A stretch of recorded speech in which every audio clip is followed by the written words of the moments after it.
चलिए सर बताइए ना क्या वारदात हुई और क्या स्थिति है अभी? ये घटना जो है रात को 2:30 बजे की है। 2:30 बजे ये एक व्यक्ति है दिनेश उर्फ भेरू और ये सरेआम लिखता है। ये 26 वर्षीय है और ये मानसिक रूप से विक्षिप्त है। तो इसके द्वारा अपने परिवार के मतलब इसकी अभी 21 तारीख को ही शादी हुई थी, तो इसने अपनी पत्नी, अपनी माँ, बहन और भाई, भाभी और जो भाई के 3 नाबालिग छोटे बच्चे हैं, पुत्र 5 वर्षीय, बालिका एक 4 वर्षीय, एक 1.5 वर्षीय। इनको सबको कुल्हाड़ी से हमला करके इसकी हत्या कर दी। इनकी हत्या करने के उपरांत ये वहाँ से 50 मीटर दूर इसके ताऊ का घर है, तो वहाँ भी पहुँचा और वहाँ जो ताऊ के बेटा है 10 वर्षीय, उस पे भी हमला किया, जिससे उसके जबड़े पे कुल्हाड़ी का घाव हुआ।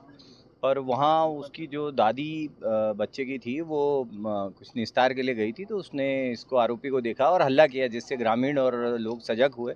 इनकी गतिविधि से वो होकर के अपना कुल्हाड़ी फेंक के आरोपी जंगल तरफ भाग गया। इस सूचना को 3 बजे मिलने के बाद तत्काल मैं और हमारे एसडीओपी और यहाँ से लोकल थाना प्रभारी सबसे पहले यहाँ पे पहुँचे, थाना प्रभारी माहौल जी, और उनके द्वारा, और जो रात को अन्य का टास्क में भ्रमण पे थे अधिकारी सभी, तो 5 थाना प्रभारी लगाए गए और ये संभावना देखते हुए कि आरोपी ना भाग जाए, घेराबंदी इत्यादि भी रोड पे की गई। और जब जंगल की सर्चिंग की गई सुबह रोशनी में, तो ये पीछे जो नाले है उसके पीछे पहाड़ी पे एक पेड़ में इसकी लाश झूलती हुई प्राप्त हुई। जो आरोपी है इसकी, जो परिजनों और ग्रामीणों से पूछताछ की है, तो उनके द्वारा बताया गया है कि ये मानसिक रूप से विक्षिप्त था। पूर्व में भी 1 डेढ़ साल पहले ये होशंगाबाद में कहीं काम करता था, तो ठेकेदार से कुछ इसकी इसी तरह से गतिविधि रही थी गुस्से की, और उसके उपरांत इसका इन्होंने होशंगाबाद में इलाज भी कराया था। उक्त तथ्यों की पुष्टि की जाएगी। प्रकरण में मर्ग अपराध की दर्ज करने की विधिवत कार्रवाई की जा रही है। स्पॉट पे फॉरेंसिक टीम ने भौतिक साक्ष्य संकलित किया है। अभी जो यहाँ से पीएम के लिए बॉडी भेज दी गई हैं, विधिवत पीएम होकर पीएम रिपोर्ट भी प्राप्त होगी और प्रकरण में हर एंगल पे काम किया जाएगा। सीएम साहब के भी आने का देखिए, ये अभी तक मेरी जानकारी में नहीं है, संभवतः कोई अन्य वरिष्ठ नेता आ रहे हैं कोई। सर ये जो बच्चे की हालात है, बच्चे की जो घायल हुआ है उसकी हालत कैसी है, क्या बोलने की अभी तो वो छिंदवाड़ा में ही भर्ती है एक प्राइवेट हॉस्पिटल में, और फिलहाल उसकी स्वास्थ्य को हम लोग पहली प्राथमिकता दे रहे हैं, क्योंकि यहाँ से रेफ़र किया था तो वहाँ एक प्रॉपर हॉस्पिटल में हो रहा है और प्रशासन उसकी पूरी देखभाल कर रहा है। ये जो हमला किया उस दौरान किसी ने बचाने का प्रयास किया, गांव वालों ने खासतौर पर? देखिए, ये घर जो है वो नाले के किनारे एक तरफ है, और इसमें ये था कि 21 तारीख को इसकी शादी हुई थी, तो कमरे के अंदर तो ये और इसकी पत्नी ही थी। बाहर ये बाकी एक तरफ इसके भाई का पूरा परिवार सो रहा था बरामदे में, और एक तरफ माँ और बहन सो रही थी।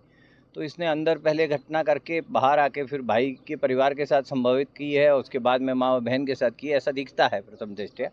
और क्योंकि वो उस तरफ था और एकाएक ये घटना हुई, सब लोग 2:30 बजे अच्छी नींद में होते हैं, तो उस समय हमला करने के कारण ये घटना कारित हो गई और ये किसी को पता नहीं चला। जब ये दूसरे घर में घटना करने आया, और वहाँ जो क्योंकि वो बुजुर्ग महिला निस्तार के लिए निकली हुई थी, तो वो उन्होंने देख लिया इसको और उन्होंने हल्ला किया।